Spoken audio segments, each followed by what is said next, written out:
کہ آگے کوئی بھی اس جیسی مثال پیش نہیں نہیں کر سکتا. یہ میرا مین آخری پوائنٹ ہے کہ ایسی مثال جو انہوں نے لوگوں کے لیے نمونہ پیش کیا تھا، تم کم از کم نمونہ نہ بن سکے تو نہ بن سکے، کم از کم اتنا تو بنو کہ جا رہا ہو تو سمجھے کہ غلام مصطفیٰ ہے، غلام ابو بکر ہے، غلام عمر ہے. خالی نعرے بازی کرنے سے کام نہیں ہوگا، ثبوت دینا پڑے گا. دنیا دعوے سے نہیں چلتی، دلیل مانگتی ہے. تمہیں دلیل دینی پڑے گی. تو الغرض عزیزان محترم، بات بہت زیادہ ہو گئی، طویل ہو گئی. یہ چند باتیں اور واقعات تھے جو سیدنا ابو بکر صدیق رضی اللہ تعالیٰ عنہ کے حوالے سے جو ہے نا بیان کی گئی تھی. اللہ رب العزت سے دعا ہے کہ پروردگار عالم اس معاملے میں جو بھی بات کہی ہے مولا، اس میں اگر کچھ کوتاہی ہو گئی تو مولا اپنے فضل و کرم سے معاف فرما، ہمارے اس کہنے اور سننے کو قبول فرما. اے اللہ، جن لوگوں نے اس محفل کا اہتمام کیا ہے مولا، ان کے اس عمل کو قبول فرما، ان کے لیے ذخیرہ آخرت اور ذریعہ نجات بنا. اے اللہ، ان کی زندگیوں میں خیر و برکت عطا فرما. اے اللہ، جو حاضرین یہاں اپنی میٹھی نیند قربان کر کے بیٹھے ہیں مولا، تیرے محبوب کے ذکر میں جمع ہوئے ہیں سننے کے لیے مولا، ان کے جائز مقاصد کو پورا فرما، ان کے گھروں میں خیر و برکت عطا فرما، ان کی زندگیوں میں خیر و برکت عطا فرما. اے اللہ، خلفائے راشدین، صحابہ اکرام اور اہل بیت اور بزرگان دین اور اولیاء امت کے نقش قدم پر چلنے کی ہمیں توفیق عطا فرما. عزت و عافیت کی زندگی دے اور ایمان پر ہمارا خاتمہ فرما. رسول پاک صلی اللہ علیہ وسلم کے قدموں میں ہمارا حشر فرما. آپ کی شفاعت عظمیٰ سے ہم کو بہرور فرما.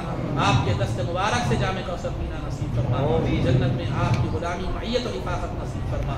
صلی اللہ تعالی وسلم على خير خلقه سيدنا محمد وآله وصحبه أجمعين برحمتك يا أرحم الراحمين والحمد لله رب العالمين.